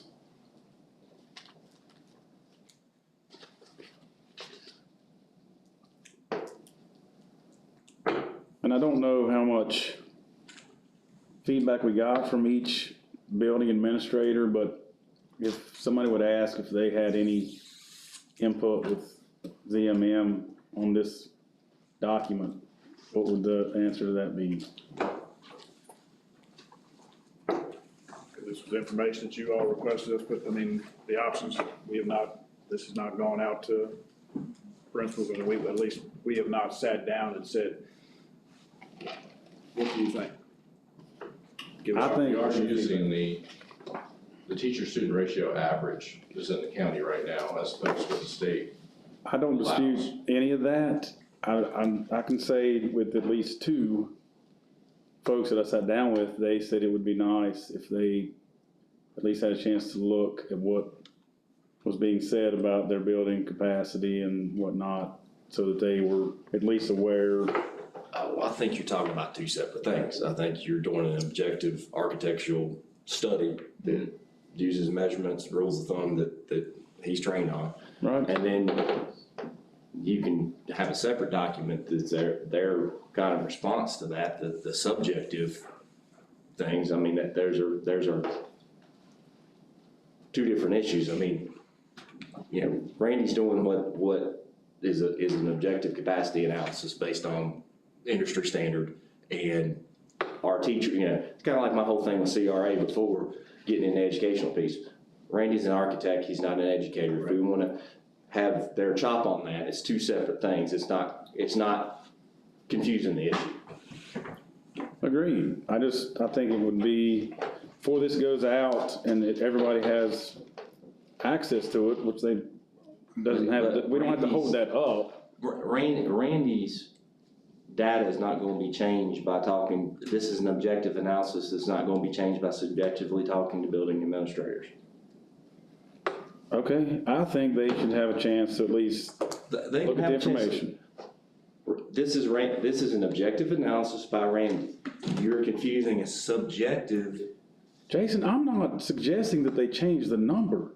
I'm saying out of courtesy that we should let them understand how these came up with, the numbers came up, so that when the whole community's talking about their building, they had a chance to at least. Well, they can look at it, but I mean, like I said, is your analysis going to change, Randy, from? I don't know how I can say this any more clearly. I'm not asking the numbers to be changed. I think it would be courteous for this document to be discussed in a setting when they were able to understand why we say we need 9 more stations. That's it. I don't want the numbers to change. I think the people in charge of the building should have a chance.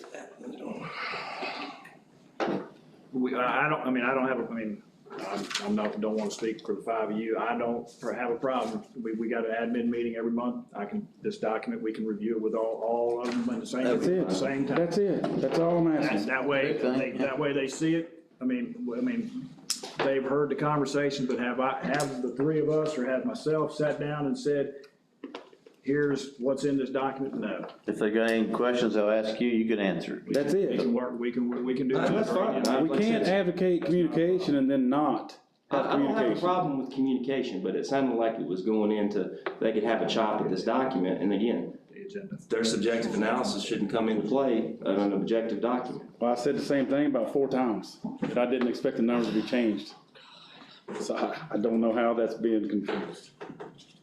That's all I asked, so that they could have a, That won't be a problem. We'll make sure they've got it, and I'll share it with them before the meeting. That way they have a chance to review it.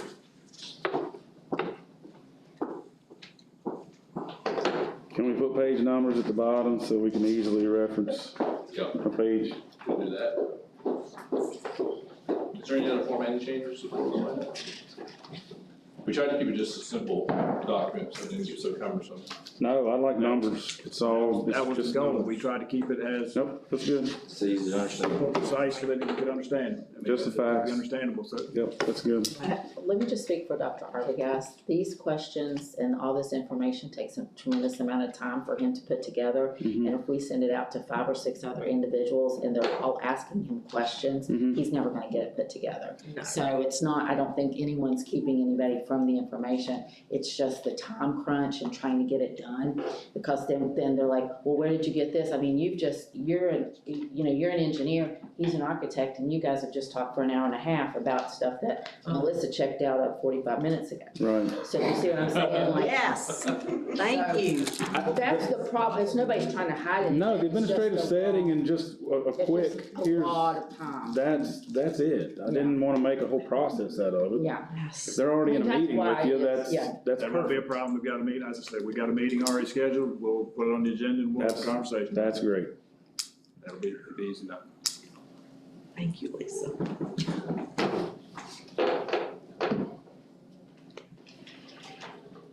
So while we're on this topic, the continued question about a middle school, I have had a couple of conversations with folks that are already experts at our middle school level that would be interested in any process that would help us to gather information about what would be able to be added at middle school, what we could already add now if we had the funding.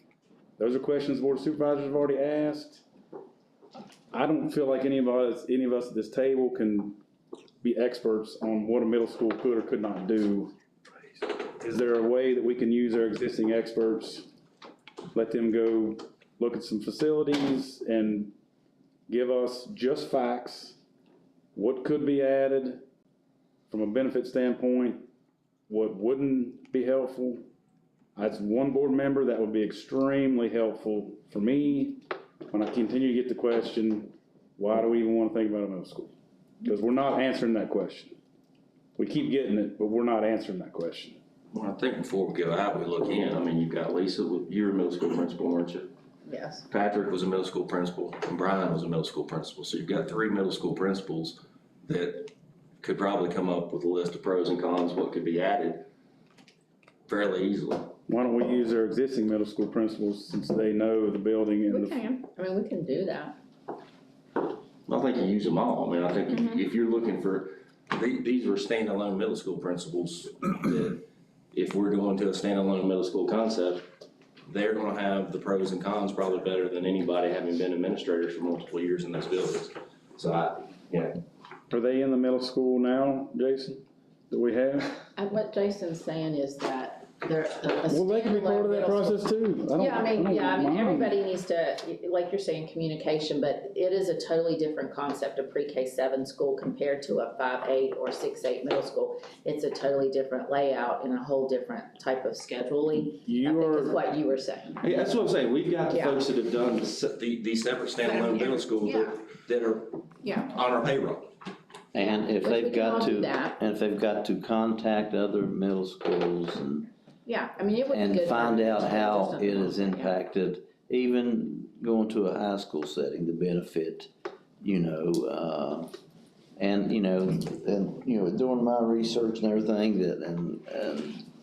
that I found how it's impacted math scores and everything going to the high school, if they could find out that information, Mhm. and if it We don't, can do that. if they don't benefit from it, if they don't benefit from it, that answers a lot of questions. If they don't gain something, that's what I wanna know, Yeah, we can do it. I mean, it's just been a really super busy time, but Oh, we can sure. all, but yes, we can do that if that's what everybody would like to do and people would like to be part of that process. I think it'd be fine doing that. That would be awesome. And some interaction with their existing middle school to understand what we could add there now. That means a lot. They need to have some feedback on that process too, because one of the questions the board asked, and the public should have answers to that too, if we can add those programs to the middle schools now, then what's that look like? And then we can give the benefit of a new middle school at what we are. We didn't need to be able to understand what that looks like. I guess when I, many moons ago, 6th and 7th, I guess it was at KJ then, I guess that was the middle school then.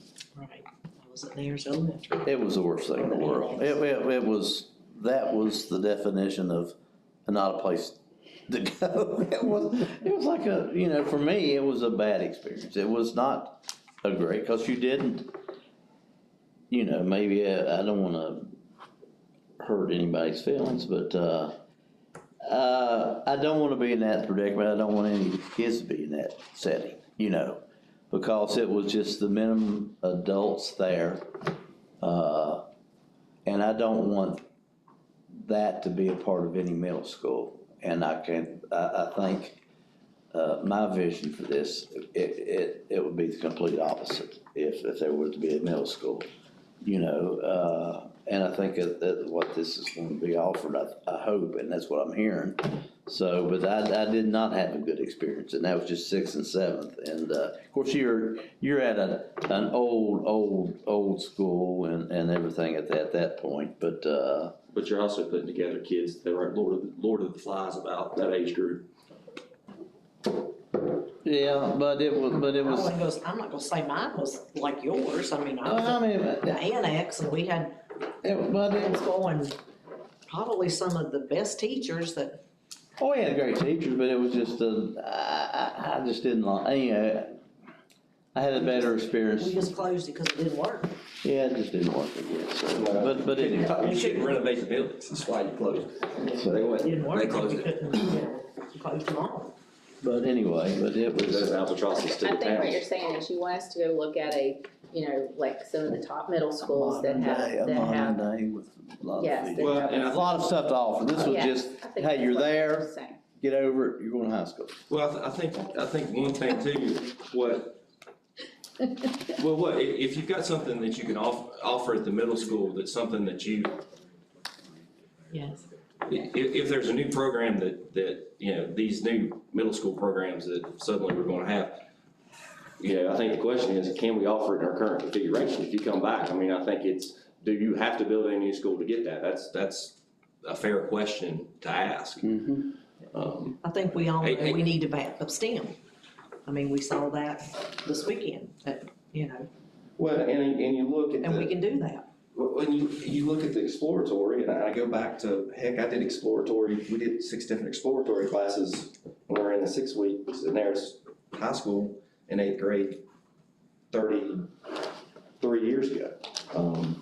And, I think they were doing it up to a few years ago, and COVID killed it, but, I mean, there's something, that is a middle school age that, you do get that access to those, the ag lab, the STEM lab in there, all those things. Business classes, blah, blah, blah. Is that as clear as mud, Lisa? I don't know if that's- Yes, I'm perfectly clear on what you want. Okay, Would 3 be enough to visit, or how many do you think would be? That's whatever you think. Okay, I get to choose? Hey, you're the expert. That shouldn't be at Virginia Beach in Oh. May or June. And it ain't a 2-week thing. okay. Unless you can say that's one of the top-notch I'll just say, facilities. I've got the That's- county credit card and the. Unless you need a chaperone. Oh, okay, yeah. Mark fell off the bed. Who's got kidney stones? Anybody want to see it? No, I don't believe that. Good heavens. Any more questions about the facility study information? Randy, thank you very much. Absolutely. I'll make these changes and get back to you. We will be seeing a lot of you Hope so. moving forward. We might need Randy here to every work session, maybe a board meeting We can't too. afford it. Randy, that could be proposal time, Randy, right? Make an X number for your board meeting visits. I can tell you in the past that I've been at a board meeting every month that the project was under construction. Yeah, right, If that's the desire of the board, that is not a problem. no, we'll bring you in at key times, but I appreciate it. Other questions for Randy on the capacity analysis or the construction stuff? Thank you. Thank you, Randy. Thank you. Thanks, Randy. Thank you. Thank you. Last, work session, actually, I think it was at the retreat, we you had a conversation about AEDs. I just needed to know from you all whether you all were ready for us to move forward and purchase the number of AEDs we need to purchase to have for the athletic programs. Did you come back to that? We talked about that number at the retreat. We can't, I mean, it was 7 at most is what it was, so it was just up, it was $23,800 is what it would be, around that amount to cover both high schools. That is I no, don't care. no I would cost. verify- I don't care. I would verify with Jessie that she felt that was the number that along with the principals. But I wanted to make sure before we went out and bought something, and then you see the expenditure, want to know why. 100%. Okay. There's You can't afford not to. That's just me. I don't think we can not have them. Just make sure that's the right number, whatever the right number is. We'll verify the number. That's really the difference. We did talk about that. I mean, you're almost hearing monthly about a kid hitting the ground and they're not even sports related anymore. But I want to stress something though, Dr. Arbogast, if we got a sports activity going and it's not up on that field, we got a problem, and it's, I want to stress that to Eric. If they're purchased, they need to understand That's that they go with them. They go with them, and that's, how can you explain that? Oh, I forgot it, it's heavy. Well, I think the coaches do that. Well, I think so, we all know, but But I want to make sure that I'm following the conversation accurately. We were talking for those teams traveling away from the building. Is that correct? Take it with them. To take absolutely, it with them. absolutely. But Absolutely. there's, Because we can't take a chance somebody don't have them. Well, I just want to make sure, because he said that while they're there to school, Absolutely with them. they're already gonna have, they have access to Right. 1-2 in the school already.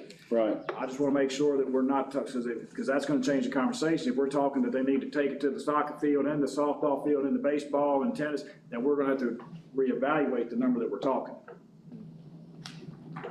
That's what I'm trying to make sure that I understand the conversation. Needs to be a part of So, their equipment, I so think. 7 covered each sport, right now? 7 covered the maximum that we thought would be leaving the school at the same time going in a away event. Is what Because I we thought have the them in conversation the was. buildings now, Got right? 2 in the building now. So if we're having girls softball practice at the top field, what access do they have to one when they're there? It's in the school. In the schools. So that's why, Kids dead before they can get to it. that's why I wanna make sure I understand the conversation, so that's gonna change what we're talking about. Considerably. Is there I'm just like. Because then we would need- Giles, is there a place in that, up on that top field where they practice that could go in that building up there, like that bathroom building? That it could stay up, one could stay up there at all times? Like at Nares, if you're gonna do it, I think you put it in the concession stand. Outside. Where you've got track, softball practice. See, then you're gonna have. So you'd have to add Well, 2. And then You're you, gonna end well, up at the ag lab, you gotta put one up there.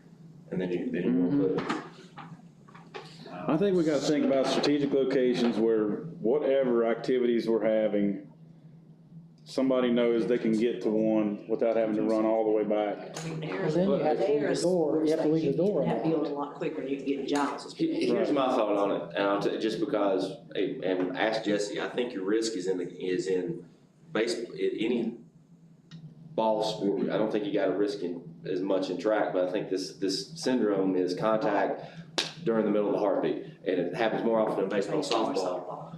Could happen in football, potentially could happen in soccer. So I think those are the sports, if we're gonna focus, yes, where you've got contact, you got Baseball, one in the gym softball. already. And they were, yeah. I guess volleyball potentially. But I was just, like baseball and softball at Giles, I was trying to think, is the concession stand like a central location that they could get to it quickly? I think they could. If the concession If it's stand's online. open. If it's Yeah, open. it's gotta be open. Well, the problem Yeah, is too, practices and stuff. you're gonna have to do something because these things, they're going to have some heavy wear and tear. I mean, Well, that's what I thought, the one that she brought the other price back was a little sturdier, I thought, but I don't know that. they're gonna get wet, you know. They're gonna get wet, they're gonna get dropped, they're gonna get, Like in cases. I just wanna make sure I don't, I 100% agree with you, but at the same time, I don't wanna be throwing money away if it's not recommended that it's gonna make a difference, and if it's just gonna be something that we're gonna end up, it's gonna be a doorstop, it's gonna get wet, it's gonna be overkill. And again, I think that's coming from you guys, a recommendation. I think the board's intent is to have, as practical as possible, access to those devices for our kids that provide as much safety as possible. I think Jason's right, we let you all come back with what your suggestion is. Let's just go through every season and think, okay, girl drops, has an issue at the softball field. What does that look like?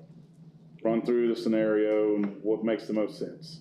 Same for the Narrows facility. Just think about the worst situation we could have and how do we address that with that device. Well, I think here's another thing too. I think there's probably ought to be a discussion at the district and at the regional levels with the ADs about that. You know, it's the same thing we were talking about with trainers and, you know, kind of, if it's not, and again, I don't go to the regional meetings, I go to the district meetings, but we need to start looking not just at this, but at standardized, hey, if we're coming to a game, you're gonna have EMS there. You know, that's gonna be the expectation, and I don't know if that is, but I would feel more comfortable if we started addressing that. I'm sorry on that. Yeah, because they're gonna be facing the same, they should be facing, they're probably having the same discussions we are. They're having the same problems with trainers, but if we could start having that discussion at the AD, at the district and regional level, that may, Right.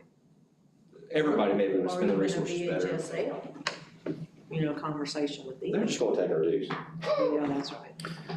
Let us have the conversation that we need to have a conversation with here. We need to get to talk to Jesse, we need to talk to secondary principals. Right. And then we can get a better idea of the number.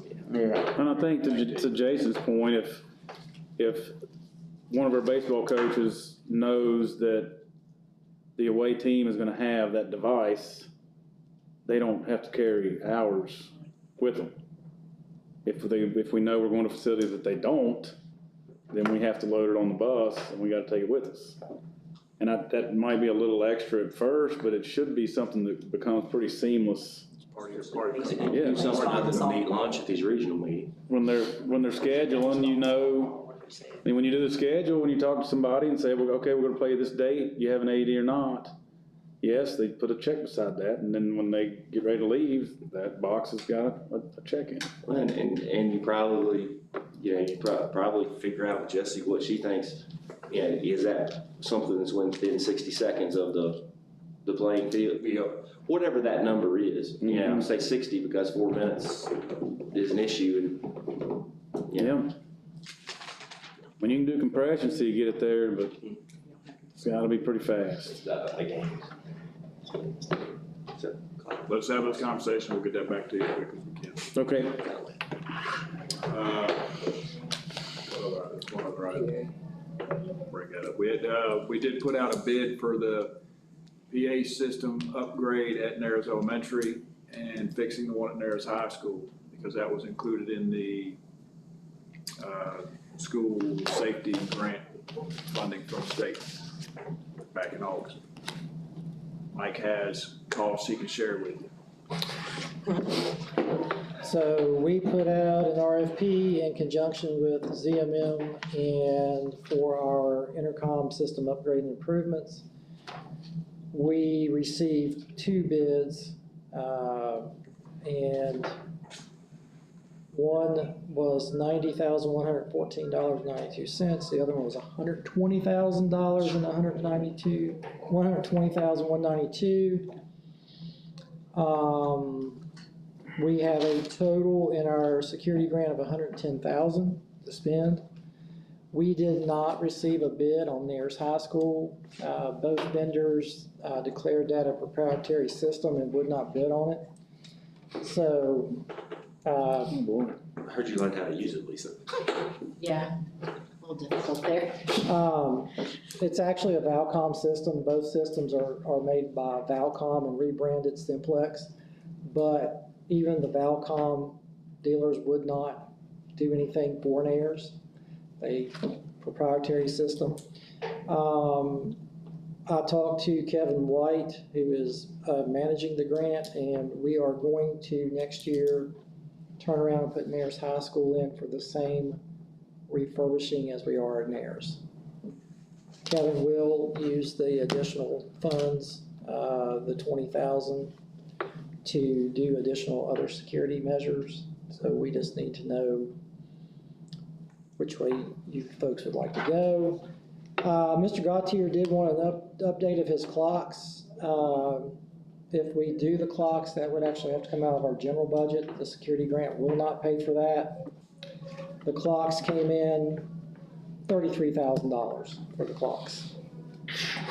And we told the architects before you got here that they should never use the term clock system for 30, well, actually Chris McCarney said never use the term clock system for 33,000. Scheduling system or something for his board. $30,000. I just found out, we thought that we could include that in the security grant, and I just found out a couple minutes ago that we cannot add that into our security grant. So we're fixing half of what he wants. I'm sorry. We're fixing half of what he wants with the security grant. We are fixing the PA system, which is probably the most important. He's asked for it every year since I've been on. Yeah, the clocks, yes, that would be nice. They are Simplex clocks. The clocks would be a nice addition as well. Is there a cheaper solution that we can look at with maintenance that, I mean, we were ironically talking about what they did in the courtroom. I mean, I know you want them all synchronized. I mean, if we could figure out something, I mean, even if they're. I mean, the easiest solution is to go to Walmart and buy clocks and put them in the classroom. That's what they've been doing. Yeah, I mean, to the extent there's something that they can synchronize wire isolate something. I mean, when we're sitting here, I'm sitting here thinking 33,000 sounds like a lot for clocks. The solution for the clocks is if you want them synchronized with your bell system and functioning correctly, this is the way to go. If you want a little bit. Oh, come on. I used to synchronize my Iron Man watch with the bell system at Nares High School, and I could go right to the second, so. It's automatic, but if you'd like to go a different route, we can definitely go to a source and buy the battery operated clock. Let's see what that would cost. I mean, It's probably gonna cost $2,000 versus $33,000. Yeah. Pennies make dollars, remember? Yeah. He just saved us $31,000, Steve. All right. Pennies make dollars.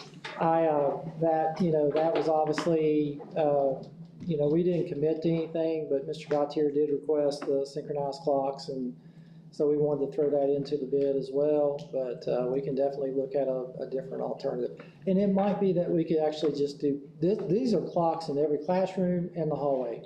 It might be that we can value engineer this a little bit and just put the synchronized clocks in the hallways. Would that be acceptable? Yeah. If we could. Okay. I'll do my best. Are these the clocks we see in all the new facilities that are side mounted? Well, I mean, they're very, There's nothing like it's a tech or nothing like it's an RU. It's, you know, it's going to be just the round clock that's synchronized. Yeah, analog clock. Right. What are your thoughts on the upgrade of the PA? We do need to get that going. We need to, and I think there might be some additional savings there as well. Miller Ventures was the one that submitted the low bid. It would be a Valcom system, which is basically what we have. Valcom made the Simplex system anyway. But we do need to start moving on that because there is a deadline of June 30th. We have to have the funds spent by that point or we lose the funds. We still have not received a firm commitment from Miller that they can meet that June 30th deadline. And the reason for that is component availability. We're seeing a lot of component availability issues. Is a PO not, or the folks that provide the grant not willing to work with us at all? Maybe. That's the answer. We have a PO in hand and the supply chain is a wreck everywhere. They need to I think that's, be willing to show we have ordered, we've got. we need to get to that point to show, I think that we show that we're down the process. Right now, all we've done is quoted it, we're not moving along. We need to start moving along and say, okay, we've awarded it, they've worked on trying to get these stuff here, they can't get it for 6 months. Can we? The answer, we have asked these questions prior to, and the best answer we have from the state, from the Virginia Department of Ed is maybe. I talked to Kevin a little bit more about it, and he kind of felt them out, and I hope I'm not misspeaking, but if there's too much of a delay, then they want you to abandon that project and reapply for it in the fall. Originally, you applied for this in the summer and it was awarded in September. And now they have moved it to, and you still have the same amount of time. You basically have 6 months to get the project done. It doesn't matter when it's bid, but it's kind of moved to the November, December, awarded in December, January. So the time factor is not going to grow. It's still going to be around 6 or 7 months to get it done. But they don't understand, we have to contractually agree to pay somebody and then hope that they actually. I've actually been in this situation with school nutrition. They offered free money for equipment. I moved heaven and earth, and the vendor just said, I can't get it to you within that amount of time. And the VDOE just, I mean, they're not in sync with what's going on in the market building wise right now. So all I can do is the best we can. I think the best we can do is send something to them that says our understanding is we can get it under contract. We might go past the deadline, but unless we hear otherwise, you are going to reimburse us and then force them to, I don't know, that's outside of. What I don't want to do is. I don't want to leave the money behind, but it sounds like we're going to be at some risk if they won't give us the 100%. We are at risk for $90,114.92 if we can't. Plus 25% match. Sir? We got a match on the safety grant. Plus match. We're gonna spend it anyway. Yeah, we're gonna spend it anyway. We've been working on, they've been working on spending cameras, updating those and other systems and that sort of thing, radios. I don't let us hold you up. I guess do the best you can. And if you feel like We're gonna go ahead, and it's coming out of the construction, the safety grant, so we're gonna go ahead and, but what it's gonna do is gonna come to you to approve the RFP so we can move forward. We just need to do it as quick as possible. I'm hoping that when we discuss this with Miller, we can. You send a request to her, we'll get it to the board book on Thursday, we'll see. We can't get it approved Thursday. Okay. Do you want me to try to value engineer the price down? I think I can get the price down. I think we got to award. we can award the whole amount. Award it first, and then we can engineer. Yeah, we can approve the full amount and then you can get them down. Save that money. Doing the best I can, Mr. Buckland. Appreciate that.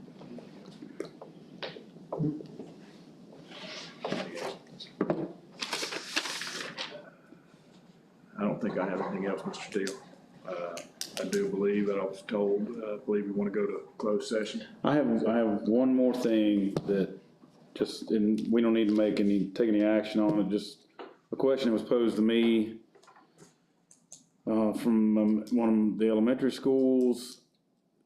I don't know how many other places we have this happening, but in this particular situation, in a pod, there's a teacher position that is not being filled. And I think we're doing the best we can, but two of the other teachers agreed to take those students / class, and they have just moved on and kept things moving. Anywhere that happens, I think we should try to do a stipend or something that rewards that type of extra time spent. But I don't know all of the challenges with that, or if that doesn't work at all, or if it causes more problems. I don't know. But we talk all the time about how things are being done to make sure the kids keep getting instruction. And if there's a clear covering of a whole nother position, we've got to be, I mean, we're saving money not having a whole nother teacher. I don't know what are your thoughts on that, Terry, you and Lisa? Is that something that's tough to address, or we just? That was their choice. That was that was a choice they made. Okay. I mean, because it's just like, It's kind of like Tanya. just like any other position, when an individual leaves, the school has the ability to get a long-term sub in that position. Okay. It's kind of like you've got Tanya Jewell teaching an independent study with 2 students at Mayor's High School for English. They are at the tech center and they can't get the class, so they're doing independent study and they come to her during the planning period. I mean, thank God there are people, thank God for everything they do. I mean, we had that conversation. I think in this case, they wanted to wait to see if there were more qualified applicants, not start someone new in the middle of the year, because we do have certified applicants. They're just choosing not to fill it right now. But we can, if that's a choice, we can go ahead and interview. But I think they were wanting to wait. This was not a request Yeah, I know actively what you're to me. When I saw that happening, anytime we can reward for taking on extra, that's just. Yeah. That makes better sense now. Right, okay. And then one other, and there, I know this is probably not allowed, but somebody had asked if, in the future, if we wanted to add more to an HSA in lieu of a pay increase.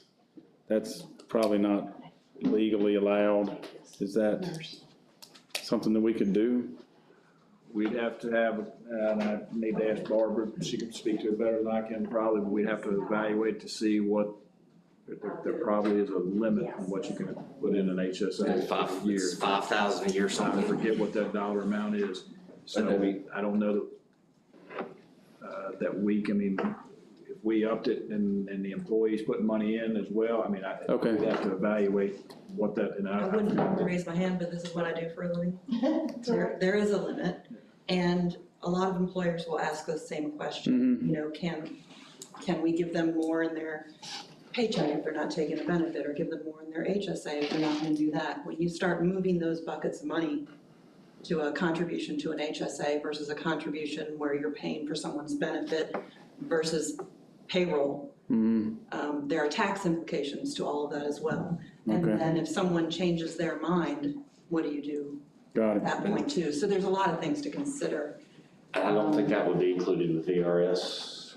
Yeah, so it can get very sticky. It's not an easy answer, and It wasn't. it's an easy question, but it's not. Right, it wasn't a demand. Somebody had just said, they're always trying to think of ways that they can maximize the HSA stuff. And their thought was. The contribution limit is the combination of the employee and Right. employer, so. Okay. And the employee E is responsible for making sure that they don't go over. Got it. Okay. Thanks for that. I think that was all that I had in my visit, but, yep. Do need to go in a closed session for a few minutes. So then we need to shut down and ask everybody to leave once you all. Okay. Can I get a motion I to, move to adjourn. what? Go to closed session. Oh, and go into closed session. Can I get a second? No, we don't adjourn. No, we don't adjourn. We don't adjourn a work Can session. you amend your motion to say I move to go into closed session?